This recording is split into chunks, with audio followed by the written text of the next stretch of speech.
మీ business ఏదైనా మీ ఊర్లో promotion చేయాలంటే అది సుమన్ టీవీతోనే సాధ్యం. ఇప్పుడే సంప్రదించండి.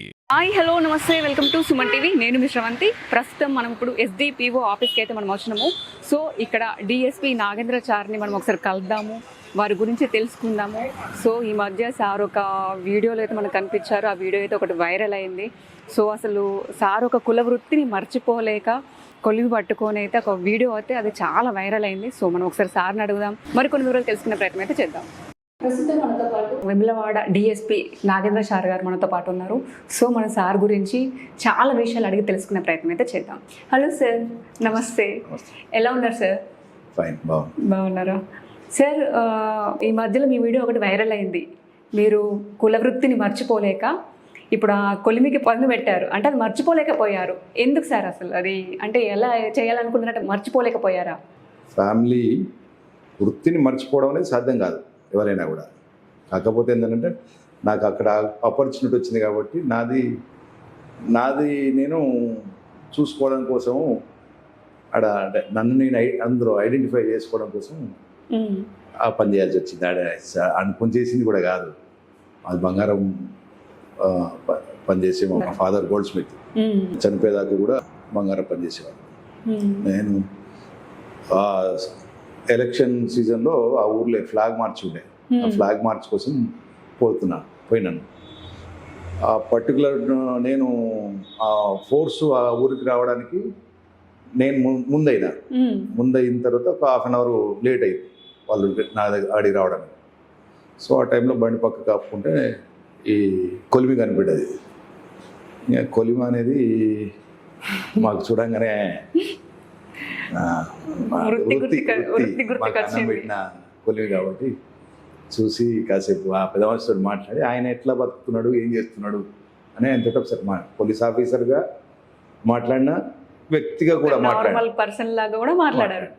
తర్వాత పెద్ద మనిషి నేను అప్పుడు ఆయన గొడ్డలి చేస్తున్నాడు. గొడ్డలి చేస్తుంటే పెద్ద మనిషి నేను చేస్తలే కాసేపు అని గొడ్డలే నేను చేస్తా అని చెప్పేసి తీసుకొని నేను కొంచెం ఆయనకు సపోర్ట్ లాగా చేసింది. మా ఫాదర్కి సపోర్ట్ చేసినట్టు అంటే నన్ను నేను మళ్ళా ఐడెంటిఫై చేసుకున్నాను. గుర్తుకొచ్చినాయి కావచ్చు. గుర్తుకొచ్చింది. ఏదో పని అంటే విశ్వకర్మ 5 కులాల వృత్తి, బంగారం పని, బ్రాంజు, కార్పెంటరీ, తర్వాత బ్లాక్ స్మిత్, తర్వాత శిల్పులు, ఈ 5 కులాలు అంటే సేమ్ ఒకటే ఫ్యామిలీ మాయి. కాబట్టి మాకు అది మేము చేస్తాము, ఇది చేస్తాము, ఏదైనా చేస్తాం. కాబట్టి ఆ ఇంట్రెస్ట్ వచ్చి లోపలి పోయినా. కానీ ఆ వీడియో మాత్రం చాలా వైరల్ అయింది. అసలు చెప్పలేము, చాలా అంటే చాలా మంది చూసారు, కొన్ని లక్షల మంది చూసారు. యాక్చువల్గా నేను కూడా ఎక్స్పెక్ట్ చేయలేదు అసలు. నేనేదో అంటే వీడియో చేస్తా ఏదో అంటే బయటికి తీస్తాను కూడా నాకు ఐడియా లేదు. నేనేదో పెద్ద మనిషితో మాట్లాడి నాకు టైం ఉంది కాబట్టి జస్ట్ ఆట వెడుపుగా నా పని చేసినాను. మీరు ఒక డిఎస్పీ హోదాలో ఉన్నారు. అప్పుడు అసలు ఎలా అనిపించింది సార్? నేను ఒక డిఎస్పీని అని చెప్పేసి అంటే మీకు థాట్ తట్టలేదా? నేను ఈ హోదాలో ఉండి ఇప్పుడు ఇలా చేస్తున్నానని చెప్పేసి అనిపించలేదా? డిఎస్పీ అనేది వృత్తి, నా పని అంతే. నేను నాగేంద్రచారి కాబట్టి నా వృత్తికి నా ప్రవృత్తికి ఈ మధ్యలో నేను ఒక గీత గీసుకున్నాను. నేను ఎక్కడి నుంచి వచ్చినా అది గుర్తుకుంది మీకు? నేను మొదలే గీత గీసుకున్నాను. నేను నా లైఫ్ మొత్తంలో కూడా ఒక గీత గీసుకున్నాను. నా వృత్తి వేరు, నా ప్రవృత్తి వేరు. నేను బతికిన పని అది. మా ఫాదర్ చేసి మేము చిన్నప్పుడు మాకు తిండి పెట్టి ఇక్కడికి రావడానికి మమ్మల్ని తీసుకొచ్చిన వృత్తి అది. ఎక్కడికి వెళ్ళినా కూడా పుట్టిన ఊరు మర్చిపోమంటారు కదా, సేమ్ మీరు చెప్పేది. ఊరు మర్చిపోను, చేసిన పని మర్చిపోను, చిన్ననాటి స్నేహితులు మర్చిపోము. గుర్తుకున్నారా? ఫ్రెండ్స్ ఉన్నారా? ఫ్రెండ్స్ మాట్లాడతాను, రెగ్యులర్గా మాట్లాడుతాను, కాంటాక్ట్ లో ఉన్నారు. ఇప్పుడు మీరు ఈ స్థాయిలో ఉన్నారు కాబట్టి వాళ్ళ ఫీలింగ్ ఎలా ఉంటుంది సార్? హ్యాపీ ఫీల్ అవుతారు. మీ ఫ్యామిలీ బ్యాక్గ్రౌండ్ ఏంటి సార్? అంటే అమ్మ నాన్న, మీరు పుట్టడం అంటే ఏ విలేజ్లో, ఎక్కడ పుట్టారు, అన్నదమ్ములు ఎంతమంది? మాకు కొంచెం పెద్ద ఫ్యామిలీ. చాలా పెద్ద ఫ్యామిలీ. Father gold Smith. మాది యాక్చువల్గా నల్గొండ జిల్లా వెంపటి. ఆ వెంపటి నుంచి తెలంగాణ సాయుధ పోరాటం అప్పుడు అక్కడ డిస్టర్బెన్స్ అయితే అక్కడి నుంచి ఫారెస్ట్ ఏరియా కేసముద్రం కేసముద్రం వరంగల్, ఇప్పుడు మహబూబాబాద్ డిస్ట్రిక్ట్. మహబూబాద్ అక్కడికి మా తాత మైగ్రేట్ అయ్యింది పని వెతుక్కోవడం కోసం. పని వెతుక్కోవచ్చు అక్కడికి వచ్చి అక్కడనే ఉంది, అక్కడే స్థిరపడడం. మా ఫాదర్ కూడా అక్కడే, మా ఫాదర్ని తీసుకొచ్చాను. మా ఫాదర్ 16 years పిల్లాడినప్పుడు తీసుకొచ్చాను. 16 మా ఫాదర్ 16 years అప్పుడు కేసముద్రం వచ్చింది. మీ ఫాదర్ 16 years అప్పుడు ఊర్లోకి వచ్చిన తర్వాత విత్ ఇన్ 1 year లోనే మా తాత చనిపోయింది. మాకు అక్కడ ఎవరు లేరు అప్పుడు, అంటే పాలులు కానీ చుట్ట ఎవరు లేరు. మాకంటే ఊరితోటి సంబంధం ఏర్పడి మా ఫాదర్ తోటి అట్లే ఉన్నాడు. మా ఫాదర్ని మంచిగా గ్రామం ఆదరించింది. పని ఇవ్వడము, మా ఫాదరు యంగ్ పిల్లవాడు కాబట్టి అతనికి ఎవరు లేరు, తండ్రి లేడు, తల్లి లేదు, ఆయన సింగిల్ కాబట్టి గ్రామస్తులు ఆయనను దగ్గర తీసుకున్నారు. ఆయన పని ఇచ్చాడు, స్టార్ట్ చేసి నమ్మి పని ఇచ్చాడు. గోల్డ్ స్మిత్ అప్పటికి పని నేర్చుకున్నాడు కాబట్టి తర్వాత నెమ్మదిగా అక్కడే స్థిరపడి ఇల్లు కట్టుకుని మేము ఐదుగురం అన్నదమ్ములు, ముగ్గురం అక్కయ్యలేదు. మా ఫాదర్ అయోధ్యరాములు, మా మదర్ పేరు నాగలక్ష్మి. మీరు ఎన్ని మెంబర్ సార్? నేను 4th అంటే మగ పిల్లలు. మొత్తం అయితే 5వ నేత. ఒక అక్క ఉంది కాబట్టి అందరూ, అంటే మా ఫాదర్ బంగారం పని చేసుకుంటూ కూడా అందరిని చదివించాలనే ఉద్దేశం ఉండే ఆయన. ఎందుకంటే ఈ పనులలో ఒక స్థిమితమైనటువంటి ఆదాయం ఉండదు. పని దొరికినప్పుడు దొరుకుతుంది, పని దొరికినప్పుడు దొరకదు. పని దొరకనప్పుడు ఇబ్బంది పడాల్సి వస్తుంది, పని దొరికినప్పుడు మళ్ళీ బతుకోవచ్చు. కానీ పని దొరక పరిస్థితి ఉంటుంది. అండ్ 79, 80 ఆ టైంలో గోల్డ్ కంట్రోల్ యాక్ట్ అని ఒకటి వచ్చింది. ఆ టైంలో పని అసలు దొరకలేదు. అప్పుడు కొంచెం బంగారం పని చేసే, అంటే ఎక్కువ బంగారం కొనడం అమ్మడం అప్పుడు కంట్రోల్ చేసి తులము అరతులం కన్నా ఎక్కువ కొనుక్కోవడం లేదన్నట్టు. దేశ ఆర్థిక పరిస్థితుల వల్ల దాన్ని ఆపి, ఆ కంట్రోల్ యాక్ట్ అప్పుడు బంగారం లేకపోతే పని ఉండదు మాకు. సో ఇతర వృత్తులను ఎంచుకోవాల్సిన అవసరం పడుతుంది ఆ టైంలో. అంటే బంగారం పనితో పాటు మాకు వ్యవసాయం కూడా ఉండేది. తర్వాత అప్పుడున్న ఆర్థిక పరిస్థితి కూడా కొంచెం కష్టం ఉండేది. అంటే నాన్న వాళ్ళకి, అంటే వాళ్ళ తాతలు, అంటే మీ తాత ఏం లేదు, మా తాత దగ్గర సింగిల్ ఏం లేదు, ఓన్లీ ఒక సింగిల్ వ్యక్తిగా మాత్రమే ఒక సింగిల్ వ్యక్తిగా కేసులు వచ్చింది. తర్వాత కొంచెం ఇంప్రూవ్ తర్వాత ఊరోళ్ళతోటి సపోర్ట్ చేసి అందరూ ఫ్రెండ్షిప్ గా ఉంది. అక్కడ బతికి అక్కడనే ఇల్లు కట్టుకుని అక్కడనే ఒక కొత్త వ్యవసాయం చేసుకుని తర్వాత ఒక మిల్లు కట్టుకున్నాం. మిల్లు కట్టుకుని అది పని చేసుకున్నాం. నేను చదువుకునేటప్పుడు కానీ నేను మా బ్రదర్స్ ఎవరైనా కూడా చదువుకుంటూ మా ఫాదర్కి సపోర్ట్ చేసేవాళ్ళం. చదువుకుంటూ మాకు మిల్లు కూడా ఉండేది. ఆ మిల్లులో పనిచేసి రైస్ మిల్లు, పిండి కారం పట్టేది చిన్నది ఇండిపెండెంట్గా చదువుకుంటూ అందరూ పని చేసేవాళ్ళం. పని చేసుకునే మా పని మీద చేసుకునేవాళ్ళం. ఇంకా మా పని మీద చేసుకునేవాళ్ళం. అది అలవాటైంది మాకు. కష్టపడ్డారు, ఫస్ట్ నుంచి కష్టపడ్డ ఫ్యామిలీ. ఇప్పుడు మీరు చెప్పిన దాన్ని బట్టి చూస్తే మీరు చాలా కష్టాలు పడ్డ ఫ్యామిలీ. ఇప్పుడు మీరు ఇంత పెద్ద హోదాలో ఉన్నారు. చదువు వల్లనే సాధ్యమైనది. ఆర్థిక పరిస్థితులు సరిగా ఉండవు. సిటీలలో ఉంటే ఓకే, కానీ పల్లెటూర్లలో కొంచెం నిలకడ అంటూ ఆదాయం ఉండదు. కూలి పనే, gold work is nothing but కూలి. సో నిలకడ లేని ఆదాయంలో చదువు రేపు పొద్దున భవిష్యత్తులో పిల్లలు ఎట్లా బతుకుతారు అంటే వాళ్ళు ఈ పరిస్థితి నాకు రావద్దని మా ఫాదర్ కొంచెం ఎక్కువగా మమ్మల్ని ఫోర్స్ చేసి చదువుకున్నారా? మా ఫాదర్ చదువుకున్నాడు. అంటే అప్పుడు 4వ తరగతి చదువుకున్నాడు. అప్పుడు అదే ఎక్కువ, ఆ కాలంలో అదే ఎక్కువ పెద్ద చదువు. అంటే చదివేం కాదు కానీ అంటే బంగారం పని చేయడానికి, రాయడానికి, లెక్కలు రాసుకోవడానికి మాత్రమే పనిచేస్తాయి. అప్పుడు 10th క్లాస్ వరకు అయితే చదువుకున్నట్టుగా ఉంటుంది. ఉద్యోగాలు వచ్చేది, జాబ్స్ వచ్చేది. 10th చదివితే ఉద్యోగాలు వచ్చేది, నిజాం పీరియడ్ కాబట్టి. కానీ చిన్న చదువు కాకపోతే లెక్కలు రాసుకోవడానికి ఆయనకు పని చేస్తుంది, అంతవరకు వస్తుంది. మీ స్కూల్ లైఫ్ మొత్తం ఎక్కడ స్టార్ట్ అయింది? స్కూల్ అంతా కేసముద్రం. మా ఊర్లోనే 7th వరకు స్కూల్, కాలేజ్. మాది స్టేషన్ అని అక్కడ 10th వరకు 4 kilometers నడిచిపోయి వచ్చేవాళ్ళం. దాని తర్వాత ఇంటర్మీడియట్కి వచ్చేసరికి మళ్ళీ మహబూబాద్ తర్వాత డిగ్రీకి వచ్చిన తర్వాత ఇక హైదరాబాద్. మా బ్రదరు అప్పుడు లా చేసేవాడు హైదరాబాద్లో. ఆయన మమ్మల్ని తీసుకుపోయాడు. ఇక అక్కడ కాలేజ్ మొత్తం హైదరాబాద్. సిస్టర్స్ కూడా వాళ్ళు కూడా చదువుకున్నారు? అంటే వాళ్ళు కూడా జాబ్స్ వాళ్ళేం జాబ్స్ ఏం లేవు. బ్రదర్స్ మాత్రం చదువుకున్నారు. ఇప్పుడు అందరికి అంటే జాబ్స్ అప్పుడు ఆడోళ్ళను కొంచెం అంత మా ఊర్లో 7th వరకే ఉండే, కాబట్టి ఆ 7th వరకు చదివించి. అప్పుడు చాలా మటుకు లేడీస్ని బయటకు పంపించాలంటే కొన్ని రిస్ట్రిక్షన్స్ ఉంటుండేవి. రిస్ట్రిక్షన్ ఏం కాదు కానీ అంటే పోవడం రావడం ట్రాన్స్పోర్టేషన్ లేదు. ఓకే. ఒక 4 కిలోమీటర్స్ రోజు నడిచిపోవాలి. అప్పటికి మా పెద్దక్క 7th వరకు చదివింది, చెల్లెళ్ళు ఇద్దరు కూడా 10th చదివారు, 10th ఇంటర్మీడియట్ చదివారు. కానీ అంటే మనకు అందుబాటులో ఉన్నాము అన్నది అది ఇచ్చారు, కానీ ఉద్యోగాలు ఇట్లా ఏం లేవు వాళ్ళకి. వాళ్ళ ఓన్లీ ఇప్పుడు ఫ్యామిలీ హౌస్ వైఫ్స్. ఇప్పుడు బ్రదర్స్ సార్?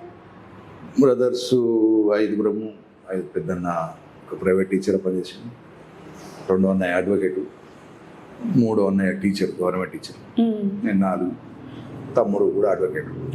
మొత్తం అందరు సెటిల్, అందరు ఫ్యామిలీతో చాలా హ్యాపీగా ఉండొచ్చు.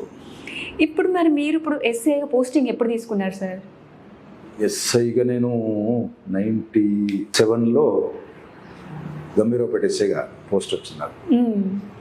97లో చేసాను. తర్వాత 2004లో ఎల్ఆర్ఎడ్ అది గంభీరావుపేట తర్వాత చిగురుమావిడి చేసాను. ఒక 3 years హైదరాబాద్లో జాబ్ చేశాను. తర్వాత మళ్ళీ వచ్చి ఎల్ఆర్ఎడ్పేట ఎస్ఐగా పనిచేసాను, ఎల్ఎండి ఎస్ఐగా పనిచేసాను, తర్వాత సిరిసిల్ల ఎస్ఐగా పనిచేసాను, చాలా పోస్టింగ్స్. తర్వాత కొడిమేల ఎస్ఐగా పనిచేసాను. మళ్ళీ ప్రమోషన్ వచ్చి సిఐడిలో ఒక 3 years పనిచేసాను. సిఐడిలో పనిచేసిన తర్వాత మళ్ళీ సిరిసిల్ల సిఐగా పనిచేసాను, ఖమ్మం ఖానాపూర్ హవేలీ సిఐగా పనిచేసాను, మిగతా ఆఫీసులలో పనిచేసాను. ప్రమోషన్ వచ్చినాక డిఎస్పీ వచ్చిన తర్వాత మళ్ళీ మేము ఆడవచ్చు. కానీ ఇప్పుడు మనకి ఎల్లరెడ్పేట కానీ తర్వాత దుమాల, గొంబరపేట బాగా ఫారెస్ట్ ఏరియా. అప్పుడు మీరు చేసిన టైంలో చాలామంది నక్సలైట్లు ఉండేవాళ్ళు. అప్పుడు మీరు దాన్ని ఎలా హ్యాండిల్ చేశారు సార్? అప్పుడు మేము ఇక్కడికి అడుగుపెట్టే టైంకు నక్సలైట్లు ప్రాబల్యం ఉంటుండే, జనశక్తి నక్సలైట్లు, పీపుల్స్ వార్ నక్సలైట్లు ప్రాబల్యం ఉంటుండే. అయితే అప్పుడు ఊర్లలోకి పోవాలంటేనే ఇబ్బంది ఉండేది. పోలీసులు 10 అంటే టీం పోతే తప్ప మనం ఒంటరిగా పోయే పరిస్థితి లేదు. ప్రజలు పోలీసు దగ్గరికి రాకపోయేవాళ్ళు, చాలా భయపడేవాళ్ళు. మేము పోయినప్పుడు ఊర్లతోటి రిలేషన్ లాగా పెట్టుకొని ఏదో మాట్లాడి 98 జనరల్ ఎలక్షన్ అప్పుడు ఓటేయాలి అని చెప్పేసి వాళ్ళని ప్రచారం చేసి నైట్లలో ఊర్లలో పోయినప్పుడు 4గురిని జమ చేసి ఓటేయాలి, ప్రజాస్వామ్యం ఏంటి, ప్రజాస్వామ్యం దాని వాల్యూ ఏంది అని ఇట్లా చెప్పేవాళ్ళు. అదొకటి. రెండోది మంచి పనితోటి ప్రజలకి వెళ్ళేవాళ్ళు. వాళ్ళు మమ్మల్ని యాక్సెప్ట్ చేసి మా దగ్గరకు రావడం, కొంచెం ప్రజలకు పోలీసులకు సంబంధాలు ఏర్పడాయి. ఈ సంబంధాలు ఏర్పడిన తర్వాత నక్సలైట్లకు సంబంధాలు తగ్గుతాయి వాళ్ళకి. అంటే భయం పోతే పోలీసుల దగ్గర అయ్యారు. పోలీసులకు ఎప్పుడైతే దగ్గర అవుతారో అప్పుడు నక్సలైట్లకు దూరం అవుతారు. అట్లనే దూరం అయ్యారు. దాంతో ఇన్ఫర్మేషన్ వచ్చేది, ఎన్కౌంటర్లు అయ్యేది. మీరు ఫేస్ చేసిన క్రిటికల్ కేసు ఏంటి సార్? అంటే ఎన్కౌంటర్లలో మీరు ఫేస్ చేసింది? నేను చావు బ్రతుకుల మధ్యలో వచ్చింది మాత్రం అల్మాస్పూర్లో చెద్మేల్ అనే ఒక ఎన్కౌంటర్ అయింది నిజామాబాద్ జిల్లాలో. ఆ చెద్మేల్ ఎన్కౌంటర్కు నిరసనగా బంద్ పిలిపించారు. ఆ రోజు నైట్లో అల్మాస్పూర్ అని ఇప్పుడు ఎల్లారెడ్డిపేట ఫారెస్ట్లో ఉన్నాం. అటు నక్సలైట్లు మాకు నైట్లు రాత్రి 12 గంటలకు తరసపడి వాళ్ళు మేము ఫైర్ చేసుకోవడం జరిగింది. వాళ్ళు ఒక 20-30 మంది ఉన్నారు, మేము ఒక 20 మంది ఉన్నాం. అదొక యుద్ధం లాగా జరిగింది. అంటే ఆల్మోస్ట్ ఆల్ యుద్ధం. రాత్రి కొన్ని వందల బుల్లెట్లు పేలినాయి. మేము పడుకొని కాల్చేటప్పుడు బుల్లెట్ సౌండ్స్ వినబడుతున్నాయి. మీద నుంచి పోతుంటే ఇప్పుడు తగులుతుందో తెలియదు కానీ సౌండ్స్ వచ్చేది. అంటే అది నా లైఫ్లో బాగా గుర్తుకుండిపోతుంది. మిగతాదంటే డే టైంలో ఎప్పుడో జరిగింది, ఇంత పెద్ద జరగలేదు ఎక్కడ కూడా. మేము కాల్చినాం, వాళ్ళు కాల్చుకున్నారు, వాళ్ళు చనిపోయింటారు. మా తరపు నుంచి 97లో నేను కోనరావుపేట ఎస్ఐ శ్రీనివాస్ గౌడ్ ఇద్దరం కలిసి ఒకటే రోజు పార్టీ తీసుకొని 2 పార్టీలు తీసుకొని బయటకు వెళ్ళాం. కోంబింగ్ ఆపరేషన్లో నాకు ఒక ఎన్కౌంటర్ అయ్యి ఒక నక్సలైట్ చనిపోయింది. అదే రోజు ఆ ఎస్ఐ ఎగ్లాస్పూర్ అనే విలేజ్ ఉంటుంది, అక్కడ నక్సలైట్లు ఎస్ఐ చంపారు. ఒక్కటేసారి పోయినాము, కానీ నేను ఒక్కరిని రిటర్న్ వచ్చిన, నా మిత్రుడు రాలేదు. ఇప్పటికీ ఆ బాధ అయితే ఉంటుంది. అది చాలా మైండ్ లో అదే ఉండిపోతుంది. ఏమో. చాలా క్లోజ్ ఫ్రెండ్స్. లాస్ట్ భోజనం మేము ఇద్దరం కలిసి చేసినాం. తర్వాత ఆయన పోయిండు, నేను ఒక్కడిని వచ్చి అంటే ఇప్పుడు పోయినప్పుడల్లా గుర్తొస్తుంది. చాలా బాగా అనిపిస్తాయి మా కదా. బ్యాచ్మేట్ ఫ్రెండ్ మామూలు తెలియకపోతే వేరు ముచ్చట, అంటే పోయింది ఒకటేసారి 2 పార్టీలుగా వేరు. చాలా అసలు బాధాకరం అదైతే, చాలా గుర్తుకుండిపోతాయి మనకి లైఫ్ లాంగ్. అదే బాగా అదైతే మర్చిపోలేండి. మీ లైఫ్ లో బెస్ట్ అంటే ఇదేనా సార్? అంటే బెస్ట్ ఇంకా మీకు బెస్ట్ ఏమనిపించింది? ఇంకా బెస్ట్ అంటే ఇంకా చాలా ఉంటాయి, కానీ అంటే అందులో ఇంకా బెస్ట్ అప్పుడు ఎదురు కాల్పులు జరిగేటి చాలా జరుగుతుండే. నాకు సైడ్లకు మాకు మధ్యలో జరిగేది చాలాసార్లు జరిగినాయి. ఇక్కడ గంభీరావుపేటలో ఉన్నప్పుడు ఒక నరహరిని ఒక మిల్లు ఓనర్ను కాల్చి పారిపోతుంటే వెంబడి పడి విత్ ఇన్ మినిట్స్లోనే చేంజ్ చేసి ఫైర్ చేసినాం, కానీ అన్లక్కీలా దొరకలేదు. తర్వాత వాళ్ళు వేరే ఎన్కౌంటర్ జరిపారు, ఫైరింగ్ చేసినాం. తర్వాత సిరిసిల్లలో కార్గిల్గా ఒక ఎన్కౌంటర్ అయింది, అప్పుడు యాక్షన్ టీమ్ పోయింది. ఒక తాడూరులో ఒక ఎన్కౌంటర్ అయింది. చాలా జరుగుతుండే కదా సార్ అప్పట్లో, చాలా అంటే చాలా జరుగుతుండే. ఒక తుపాకులు కూడా సీజ్ దొరికినాయి ఇట్లా. తర్వాత ఎల్లారెడ్డిపేట్ల వెంకటాపూర్లో ఒకటి అయింది. ఇట్లా ఎన్కౌంటర్లు అయితే అయినాయి, చాలా ఫైరింగ్లు అయినాయి, ఎన్కౌంటర్లు అయినాయి. మేము బతికినాము, వాళ్ళు గద్దె తేడా. కానీ ఆ టైంలో మనకైతే బాధ ఉంటుంది. కానీ పోలీసులకు వచ్చిన తర్వాత సైన్యంలకు పనిచేసేటప్పుడు మమ్మల్ని మేము అంటే మనం పని చేస్తున్నాం అంటే ఎమోషన్ తోటి సంబంధం లేకుండా పనిచేస్తాం. కానీ లోపల ఒక ఎమోషనల్ ఉంటుంది మనకి. ఇప్పుడు మనం ఒక చూసుకుంటే యూనిఫామ్ ఉంటుంది, మనం దేశం కోసం పనిచేస్తున్న ఒకటి ఉంటుంది, కానీ లోపల మన ఇంకొక వ్యక్తి ఉంటారు, ఎమోషనల్ ఉంటుంది మనకి. కానీ మనం బయటపడలేము కానీ సొసైటీని కాపాడుతున్నాం. ఇప్పుడు నేను వాళ్ళని కంట్రోల్ చేయకపోతే వాళ్ళు వచ్చి మిగతా సొసైటీలో మనుషులను చంపుతారు. సో దానికి వైలెన్స్ ఉంటుంది. సో అట్లాంటివి ఉన్నప్పుడు అది కాకుండా ఇన్ఫర్మేషన్ తోటి చాలా వెపన్స్ సీజ్ చేసినాం, రంగంపేటలో వెపన్స్ సీజ్ చేసినాం. తర్వాత కొన్ని ఇన్ఫర్మేషన్ పాస్ ఆన్ చేసి ఎన్కౌంటర్లు చేయించినాం. మెదక్ జిల్లాలో ఒకటి చేయించినాం. అంటే మనకున్న సోర్స్ ద్వారా అక్కడికి ఇన్ఫర్మేషన్ పంపించి ఇన్ఫర్మేషన్ అయితే ఇవ్వడం జరిగింది. దళాల మీదనే ఎప్పుడు చూసినా దళాలు. ఇప్పుడు మీ ఫ్యామిలీలో మీరు ఒక్కరు ఇప్పుడు పోలీస్ డిపార్ట్మెంట్లోకి వచ్చారు, ఫ్యామిలీ ఏమనలేరో వద్దు, చాలా అంటే అందులో చాలా ప్రాబ్లమ్స్ ఉంటాయి. ఇప్పుడు మీరు అన్నట్టు ఎన్కౌంటర్స్ ఉంటాయి, అప్పుడు మనం ఉండొచ్చు ఉండకపోవచ్చు, లైఫ్ మన ఫ్యామిలీ వద్దు అని అంటారు.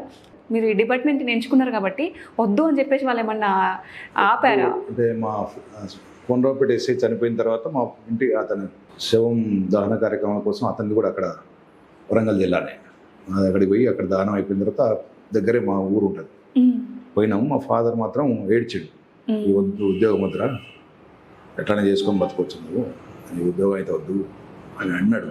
నేను కూడా అంటే నా బాధ అనిపించింది, కానీ వాళ్ళు అట్నే అంటారు. కాకపోతే అప్పుడు ఈ గ్లోబలైజేషన్ లేదు, ఉద్యోగాలు దొరికిందే ఎక్కువ.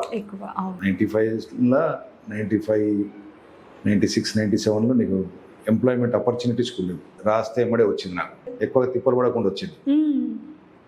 సో అంతకుముందే మేము ఏం చేసేవాళ్ళం అంటే మాకు తెలియదు, మేము స్టూడెంట్గా ఉన్నప్పుడు మాకు పోలీసులలో ఖాళీలు అవుతాయి అంటే 2 రకాలు ఉంటాయి. రిటైర్మెంట్ ఒకటి, ఏదైనా ఎన్కౌంటర్లో చనిపోతే ఒక ఖాళీ అవుతుంది. అప్పుడు యూత్ మాకు అంటే వాస్తవంగా ఇప్పుడు వచ్చినాక తెలిసింది, కానీ అప్పుడు ఇంతమంది ఎస్ఐ చచ్చిపోయారు, ఇంతమంది అంటే ఒక ఖాళీ అవుతుంది, 2 ఖాళీ అవుతుందని మేము అనుకునేది. తెలియదు అంటే మేము అంటే ఆర్మీలో కానీ పోలీసులో కానీ చనిపోతాము అనేది తెలియదు, ఎప్పుడు ఎలా వస్తుందో కూడా తెలియదు. మేము ఉద్యోగం చేస్తున్నాం అని అనుకుంటాము, తర్వాత ఏదో పని చేస్తున్నాం అని అనుకుంటాం, కానీ యాజ్ ఇఫ్ అందరిలాగానే ఇప్పుడు ప్రొఫెషనల్ హజార్డ్స్ అనే ఉంటాయి. ఈ ప్రొఫెషనల్ హజార్డ్లో ఇప్పుడు మీరు వెహికల్ మీద వచ్చారు, ఈ వెహికల్కి యాక్సిడెంట్ అయ్యే అవకాశం ఉంటుంది, ఆ విషయం మీకు కూడా తెలుసు.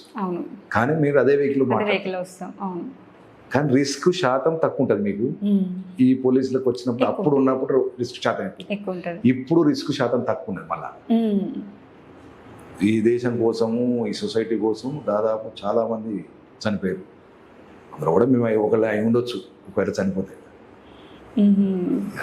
అంటే అంత ఒకటి రెండోది అంటే యూత్లో ఉన్నప్పుడు సావు మీద పెద్దగా ఆలోచన ఉండదు. బతకాలి లేకపోతే ఏదో చేయాలనే ఆలోచన ఉండదు. చెయ్యాలి, ఏదో సాధించాలి, ఒకటి చేయాలి, ఏదో ఒకటి సాధించాలి, ఏదో ఒకటి చేయాలని ఉంటుంది. ఏదో ఒకటి సాధించాలి, ఏదో ఒకటి పని చేస్తూనే ఉండాలి. వెనకకు పోయేది ఉండదు. ఒకసారి పోయిన తర్వాత ఇంక వెనక పోయేది ఆలోచన ఉండదు. మాకు కూడా అప్పుడున్న ఆఫీసర్స్ కానీ లేకపోతే గురువులు కానీ వాళ్ళ మోటివేషన్, మనం మన సొసైటీ ఎట్లా ఏమవుతుంది, ఏం చేస్తున్నారు, మనం ఏం చేయాలి అనేది మాకు ఒక గిరిగేసినట్టు ఒకటి మోటివేట్ చేసేవాళ్ళు. ఆ మోటివేషన్లో మేము ఆల్రెడీ పనిచేసేవాళ్ళం. మంచి వాళ్ళు కూడా మమ్మల్ని మంచి ఆదరించారు. మాకు మీ విలువైన సమయాన్ని మా సుమన్ టీవీ కోసం కేటాయించినందుకు మా సుమన్ టీవీ తరఫున thank you sir. Thank you. మంచి సందేశాన్ని అయితే అందించారు. సో మనం కూడా సుమన్ టీవీ ద్వారా సార్ గారిని అయితే అభినందిద్దాం. కెమెరామెన్ రవితో నేను మిశ్రవంతి, సుమన్ టీవీ.